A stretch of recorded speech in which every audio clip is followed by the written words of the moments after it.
Let's talk about something that's probably been on your mind lately. In a world just overflowing with AI content, how do we know what's real anymore? Seriously, it's a question that hits right at the core of what we see, what we hear, and what we choose to believe. We're in this weird new place, a crisis of knowing, where that line between what's real and what's fake is getting fuzzier every single day. I want to start with a number. Just look at this for a second. $25 million. That is a staggering amount of money. It's the kind of number that can build a company or completely break one. So what on earth does this have to do with deepfakes? Well, it has everything to do with them. That is the price of a single, devastatingly effective lie. A finance worker in Hong Kong was tricked into wiring away that entire $25 million. Why? Because he got on a video call with who he thought were his senior colleagues, but they weren't. Every single person on that call, except for him, was a deep fake.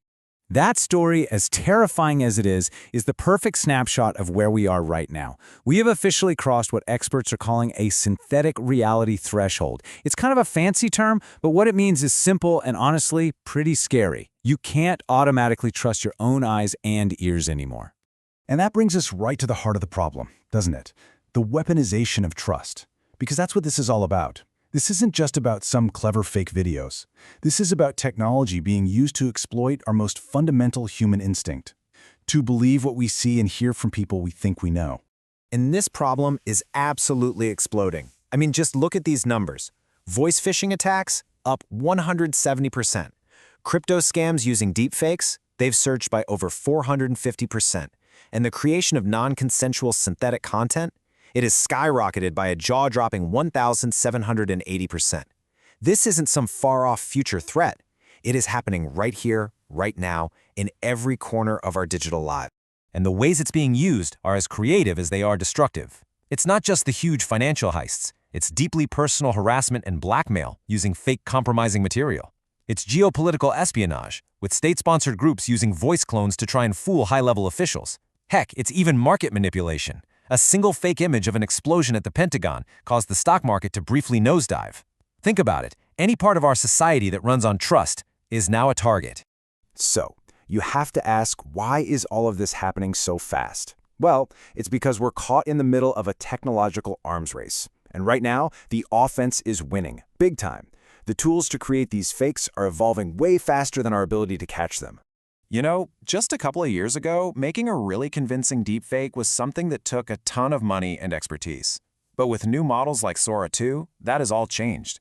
It's projected that very soon, a deepfake that could fool almost anyone will cost less than $50 and take just a few hours to whip up. The technology has been democratized, which means a seriously powerful weapon is now in the hands of pretty much anyone with a laptop and a reason to use it. And this has created a really dangerous imbalance. On one side, you've got AI generation tools that are easy, cheap, fast, and can scale infinitely. And on the other side, our detection methods are brittle, slow, and frankly, just not that reliable out in the real world. And hey, don't just take my word for it. The CEO of a leading company that builds deepfake detectors admitted that in their own internal tests, his team of PhDs, the experts, are getting fooled. Now, if the experts can't reliably spot the fakes, what chance do the rest of us really have? It sounds like an unwinnable fight, right? It can feel pretty bleak. But what if we've been thinking about the problem all wrong? What if the solution isn't about getting better at detecting every single fake, but about getting better at proving what's real? This is where a powerful idea called provenance comes into play. I mean, that's the billion-dollar question, isn't it? If playing defense, this constant game of whack-a-mole, trying to spot every forgery, is a losing strategy, what else is there? Is there another move we can even make?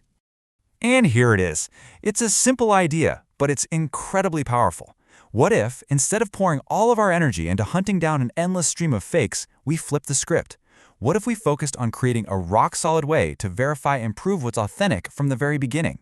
That's the core idea behind provenance. The word actually comes from the art world, where you trace the history of a painting to prove it's the real deal and not a forgery. For the digital world, it's the exact same concept. The best way to think about it is like a file's family tree. It provides a secure, verifiable history of where a photo or video came from, who made it, and a log of every single change made to it along the way.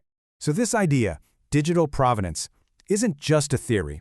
It's the foundation for a whole new way to build trust online. It's a system that doesn't just react to fakes after the fact, but proactively establishes what's real from the start. It's called content credentials, and it's all built on an open standard called C2PA. So here's the quick version of how it works. When a piece of media, say a photo or video, is created, the device or app immediately signs it with a secure, cryptographic seal. This seal, the content credential, is basically a tamper-proof nutrition label that travels with the file wherever it goes. Then, anyone with the right software can just check that credential and see the content's entire verified story. Okay, I know what you're thinking. Anytime someone says cryptocurrency, our brains immediately jump to one place. So, is this just another blockchain project? And the answer is a very clear no. This whole system uses standard, well-established cryptographic techniques. We're talking about the same kind of security that already protects tons of the internet you use every day. This way, it avoids all the complexity, the scalability problems, and the environmental headaches that often come with blockchain, making it way more practical as a global standard.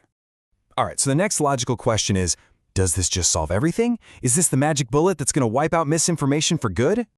And again, the realistic answer is no. This tech isn't a cure-all. A bad actor can still make a deepfake and just not attach a content credential to it. But what this does do is give us an incredibly powerful new tool. It works hand in hand with things like media literacy and fact-checking because it gives us, for the first time, a reliable way to check the history of content, reestablishing a baseline of trust we can all rely on.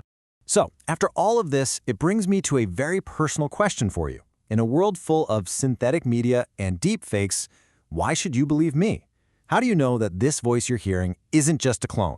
That my face isn't just another deepfake? How can you possibly trust me? Well, here's the twist.